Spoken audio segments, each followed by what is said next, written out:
नमस्कार, आप देख रहे हैं आवाज़ द वॉइस और मैं हूं आपके साथ औनिका माहेश्वरी। जैसा कि हम सभी जानते हैं कि जम्मू कश्मीर से धारा 370 यानी कि आर्टिकल 370 पूरी तरीके से हट चुका है और ऐसे में हमारे साथ स्टूडियो में मौजूद हैं महक बांडे से हम डिस्कशन करेंगे कि अब किस तरीके से कश्मीर के लोग और तरक्की की ओर अग्रसर हो रहे हैं। स्वागत है आपका। Thank you. मैं जानना चाहूँगी कि अब किस तरीके के बदलाव आप देख पा रहे हैं आर्टिकल 370 हटने के बाद। देखो, मैं आपको पहले औनिका ये बता दूं कि आर्टिकल 370 हटने के बाद सबसे बड़ी डेवलपमेंट है कि I am able to speak here. ये खुद में ही एक बहुत बड़ी डेवलपमेंट है, क्योंकि पहले कश्मीर का जो बच्चा था वो एक लिमिटेड था, वो अपने जो उनके अंदर वो टैलेंट था वो बाहर नहीं ला पाता था, क्योंकि वहाँ आए दिन कर्फ्यूज़ होते थे, वो चीज़ एक्सेल नहीं कर पा रहा था। तो डेवलपमेंट के हवाले से आपने बात की है, काफ़ी डेवलपमेंट कश्मीर में हो रही है, चाहे वो टूरिज़्म सेक्टर को देखा जाए, चाहे एजुकेशन सेक्टर को देखा जाए, तो काफ़ी चेंज हो रही है कश्मीर में। अगर मैं स्पेशली एजुकेशन और टूरिज्म सेक्टर की बात करूं तो क्या चेंजेस देख पा रहे हैं आप? अमरनाथ यात्रा जो थी बहुत ही स्पेशल रहा है, काफ़ी सारे लोग वहाँ आ पाए। ना कि कश्मीर, जब एक टूरिस्ट मैं बता दूँ, वो एक श्रीनगर जब आते थे तो स्पेसिफिकली उनको कुछ ही जगहों का वहाँ पे पता था, जैसे कि गुलमर्ग हो, पहलगाम हो, ऐसी जगहों पे। लेकिन जो ऑफ बीट्स जगह होती थी, जैसे कि मैं नॉर्थ कश्मीर से बिलोंग करती हूँ, वहाँ पे बंगस वैली है, साधना टॉप है, लौला वैली है, तो लोगों को उसके बारे में ज़्यादा पता नहीं होता था, क्योंकि वहाँ पे सिक्योरिटी का ज़्यादा थ्रेट रहता है। आर्टिकल 370 के बाद लोग वो जगह जो है वो एक्सप्लोर कर पा रहे हैं, क्योंकि जो उनको एक सेंस ऑफ वो सिक्योरिटी, वो सेफ फील हो रहा है उनको वहाँ जाके।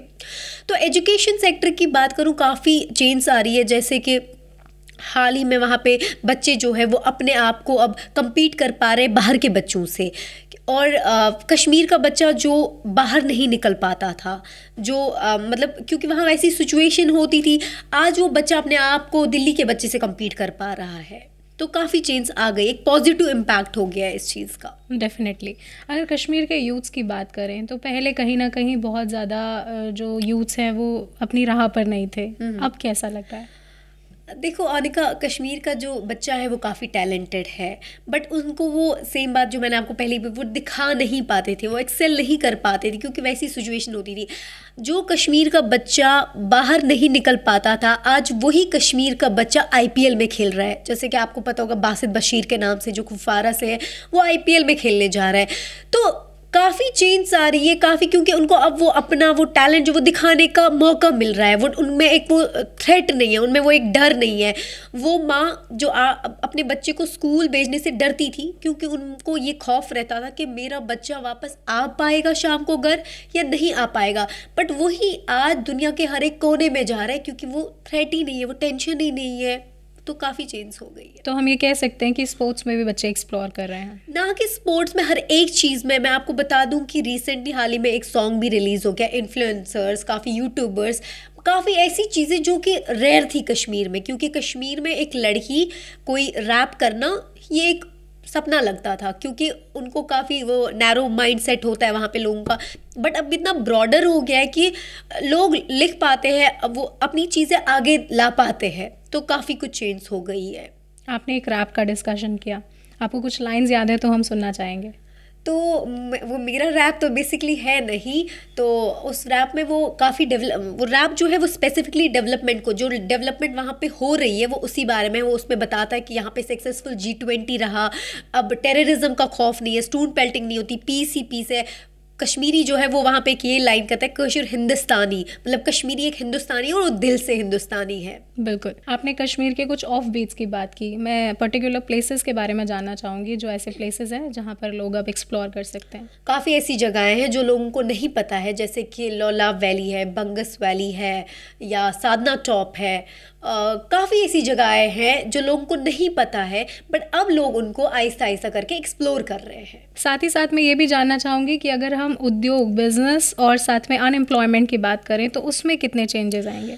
देखो, मैं आपको बता दूं कि अनएम्प्लॉयमेंट में कैसे चेंज आई है और बिजनेस में।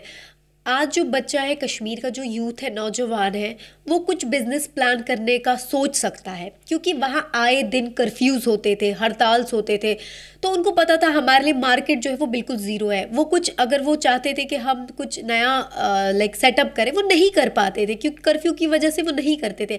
अब वहाँ पे कर्फ्यू नाम की कोई चीज़ ही नहीं होती, वो बिजनेस प्लान्स कर रहे हैं, वो सोच रहे हैं कि नहीं अब हम कुछ कर सकते हैं। तो इस वजह से ऑब्वियसली अनएम्प्लॉयमेंट ख़त्म हो रही है वहाँ पे। तो अब हमें प्रोटेस्ट और हड़ताल से कहीं ना कहीं राहत मिल गई है। एग्जैक्टली, बहुत राहत। आप खुद ही देखें ना, वहाँ पे आए रोज देखा जाता था इंटरनेट बंद होता था।